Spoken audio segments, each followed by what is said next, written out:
Assalamualaikum semua. Hari ini kita tengok sikit tentang hukum kegravitian semester Newton. Okey, ni adalah daripada muka surat 78 buku teks. Okey, pengenalan dia. Okey, kita tengok ada dialog tentang dua orang anak dengan ayah dia. Ayah, mengapakah durian jatuh terus ke bumi? Ayah, mengapakah bulan boleh bergerak mengelilingi bumi? Dan ayah dia kata, anak-anak fikir sebagai macam Isaac Newton. Okay, sejarah pada tahun 1667, saintis Isaac Newton telah merhatikan bahawa apel yang jatuh secara tegak ke bumi dan gerakan bulan mengelilingi bumi. Beliau menyimpulkan suatu daya tarikan bukan sahaja wujud antara bumi dengan buah apel, tapi juga antara bumi dengan bulan. So, kita tengok.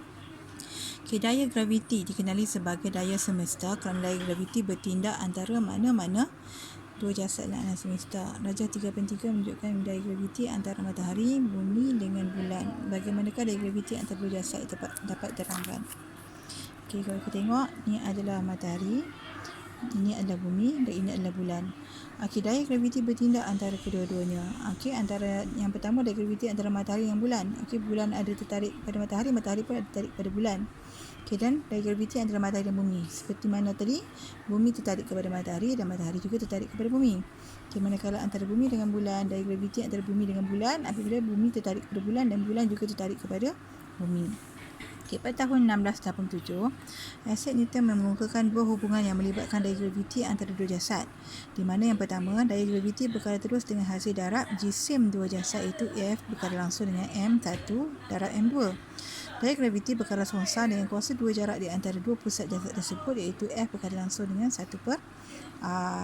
Okey, so kalau kita tengok, okey, ni F ni adalah daya graviti tarikan antara kedua-dua objek. Okey, M1 tertarik kepada M2 dan M2 tertarik kepada M1. So bila kita buat satu rumusan, F adalah berkala langsung dengan M1 darab M2 dan F pula berkala langsung dengan jarak 1/R kuasa 2. So wujudlah satu rumus yang kita panggil sebagai hukum kegravitian semesta Newton, iaitu F berkala langsung dengan M1 darab M2 dan berkala songsa dengan R2. Ini adalah rumusan hukum kegravitian semesta Newton. Kita ada info kedua-dua daun dan bumi mengalami daya graviti yang sama. Hal ini menyebabkan daun dan bumi sebenarnya bergerak mendekati satu sama lain. Disebabkan jisim bumi jauh lebih besar daripada jisim daun, so daya graviti seolah-olah tidak ada kesan yang ketara ke atas pergerakan bumi. So kita tak rasa pun macam bumi itu bergerak. Sedangkan sebenarnya bumi bergerak, tapi disebabkan dia jisimnya sangat besar, so tak rasa. So pemerhati di bumi hanya memerhatikan daun itu seolah-olah jatuh ke arah bumi. Okay, so kita kena faham yang daya graviti ni wujud secara berpasangan dan kedua-dua jasad itu masing-masing mengalami daya graviti dengan magnitude yang sama. Okey, seterusnya kita tengok. Okey, dalam bentuk ayat, sekiranya soal apakah yang dimaksudkan dengan hukum kegravitian semesta Newton, ia menyatakan bahawa daya graviti antara dua jasad adalah berkala terus dengan hasil darab jisim kedua-dua jasad dan berkala songsa dengan kuasa dua jasad di antara pusat jasad tersebut. Okey, disebutkan dalam bentuk ayat lah. So F sama dengan G M1 M2 per R kuasa 2, di mana G ni adalah satu kita panggil sebagai pemalar kegravitian. Bila kita tukarkan sama dengan berkala langsung tu dengan sama dengan, dia akan kena ada satu pemalar. So kita panggil sebagai pemalar kegravitian, di mana G sama dengan 6.67 / 10 kuasa negatif 11 Newton meter kuasa 2 per kilogram per kilogram. Okey, ni adalah satu nilai yang tetap pemalar. Okay, so kita boleh dapat daya graviti menggunakan formula tersebut, di mana M1 adalah jisim jasad pertama, M2 adalah jisim jasad kedua dan R adalah jarak antara pusat jasad pertama dengan pusat jasad kedua. Okay, so contoh soalan. Okay, hitungkan daya graviti antara sebiji buah durian dengan bumi.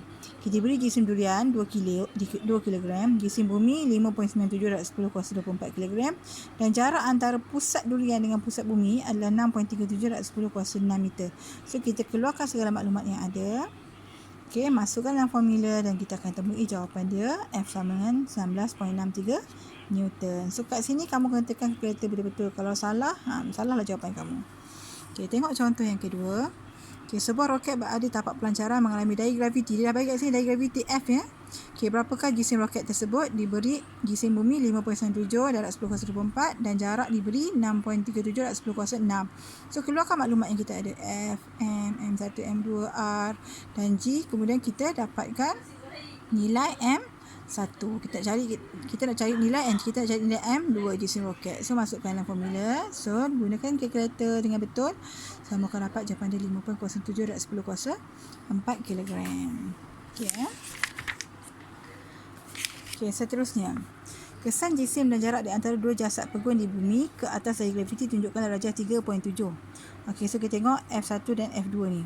Okey, semakin besar jisim, semakin besar dari graviti. Tengok jisim yang pertama kecil kan, jisim yang kedua besar. So bertambah jisim akan bertambahlah daya graviti. So untuk situasi ini kita katakan daya graviti untuk situasi F2 lebih besar daripada daya graviti F1. Okay, daya graviti juga berkurang apabila jarak antara dua jasad berkurang. Jarak antara kedua-dua ni semakin jauh, so daya graviti juga akan berkurang. So kalau kita tengok untuk situasi F1 ni, jarak dia lebih dekat. So daya gravitinya lebih besar banding situasi F2. Okay, daya graviti antara dua jasad bergantung pada jisim jasad dan juga jarak di antara dua jasad itu. Okay, pada minggu lepas cikgu suruhkan buat soalan latihan menghubung kait pecutan graviti G di permukaan bumi dengan pemalar kegravitian. Okay, so kamu kena terbitkan rumus. So macam mana cara nak buat? So kita masukkan nilai. Okay, hukum gerakan Newton kedua, kita tahu F sama dengan mg, masukkan kat sini. Okay, hukum kegravitian semesta Newton, F sama dengan G M besar M kecil per R kuasa 2. So kita samakan kedua persamaannya, F dengan F tu dah potong. So mg sama dengan G M1 M2 per R kuasa 2. Batalkan faktor sepunya. Apa yang sama? M kan? Batalkan M. So kita akan dapat G sama dengan M besar G besar per R kuasa 2. Okey. Ini adalah hubungan antara G dengan G besar. So, perbincangan, apakah hubungan antara pecutan graviti G dengan pemalar kegravitian semesta? So, G adalah berkadar langsung dengan G besar. Okay, apakah faktor mengaruhi nilai pecutan graviti? So, faktor dia yang pengaruhi dia adalah apa? Jisim dan juga jari atau jarak dari pusat bumi. Okey, jarak antara kedua objek itulah. Okey. Okay, latihan seterusnya, aktiviti 3.5. Okay, yang ni sebabkan tak dibuat pasangan, buat seorang-seorang kat rumah kan. Okay, so kita just masukkan nilai dalam formula. G sama mg per R kuasa 2. Okay, diberi jisim bumi 5.7, jejari 6.37, pemalar gravitian 6.67, rak 10 kuasa negatif 11. So, kamu kena masukkan dengan dalam formula dengan tepat. Pastikan letakkan kurungan dan R kuasa 2. So, untuk 2R, kena letak 2R kuasa 2. Okay, jangan lupa kuasa 2 kan. So, inilah jawapan soalan yang dapat. 9.81, 4.91, 3.27, 2.45 dan 1.96. Dan kamu plotkan, kamu akan dapat graf dia bentuk macam ni sebenarnya. Okey. Berapakah nilai pecutan graviti permukaan bumi? 9.81. Okey, plotkan graf dapat bentuk macam ni. Kena plot atas kita graf. Tahniah yang dah buat. Okey, bagaimanakah nilai pecutan graviti berubah daripada jarak dari pusat bumi bertambah? Okey, bagaimana pecutan berubah? Okey, apabila jarak semakin bertambah, pecutan graviti akan semakin berkurang. Okey, bincangkan keadaan apabila pecutan graviti punya nilai hampir sifar. Apabila jarak dari pusat bumi bertambah jauh, melebihi daripada 8R. Kita boleh masukkan pengiraan, kita akan dapat nilai G akan menghampiri nilai sifar. Okey. So, ini adalah lakaran bagi graf variasi nilai pecutan graviti dengan jarak. Okay, nilai G adalah berkadar terus dengan jarak pusat bumi. Bagikan R kurang daripada R besar. Okay, dan bagi nilai G adalah berkadar seonsang dengan kuasa 2 jarak dari pusat bumi bagikan R lebih besar daripada R besar. Okay, semakin besar kita punya jarak, so nilai dia akan semakin berkurang. Okay, nilai graviti akan semakin berkurang. Okey, rajah 3.12 menunjukkan sebuah satelit pada ketinggian H dari pusat bumi. R merupakan jari bumi dan R ialah jarak satelit itu dari pecutan bumi atau jari orbit. Okey, dikedudukan dengan kedikan H dari permukaan bumi, jarak pusat bumi adalah R besar tambah H. So, jumlah R ni adalah jumlah daripada tengah ni sampai dekat H tu. Okey, oleh itu, pecutan graviti kita katakan sebagai G besar darab M, R besar tambah H kuasa 2. Okay, di permukaan bumi, ketinggian H adalah kosong, maka jejari sama dengan jejari bumi. Okay, pecutan graviti di permukaan bumi kita kirakan sebagai G sama dengan Gm per R kuasa 2, di mana M ialah jisim bumi. Okay, contoh soalan. Okay, jisim bumi ialah 5.97 rak 10 kuasa 24 dan jari ialah 6.37 rak 10 kuasa 6. Hitungkan pecutan graviti di permukaan bumi. Okay, so kita masukkan, keluarkan maklumat yang kita ada. Jisim bumi M besar. Okay. G ni ada graviti bumi, jadi kan 6.67 rak 10 kuasa negatif 11 pemalar kegravitian. Okey, R adalah jari. So masukkan, tuliskan nilai. So kita akan dapatlah nilai pecutan graviti kita sebagai 9.81 ms negatif 2. So soalan apa-apa pun datang, kena keluarkan maklumat dulu. Okey, contoh ni soalan kedua. Sebuah satelit pengimejan radar mengorbit mengelilingi bumi pada ketinggian 480 km. berapakah nilai percuitan graviti di kedudukan satelit itu? Diberi percuitan graviti nilai ni di same bumi dan jejari bumi. Okay, so kita dapatkan ketinggian orbit dulu. 480 km tukarkan kepada unit meter. Okay, lepas dah tukar baru kita masuk dalam formula. G sama GM tambah H kuasa 2. So, tambahkan, masuk kereta, tekan dengan betul. Okey, baru kita akan dapat nilai 8.49 meter per saat per saat. Okey, untuk soalan pengiraan ni kamu kena perhatikan betul-betul kurungan.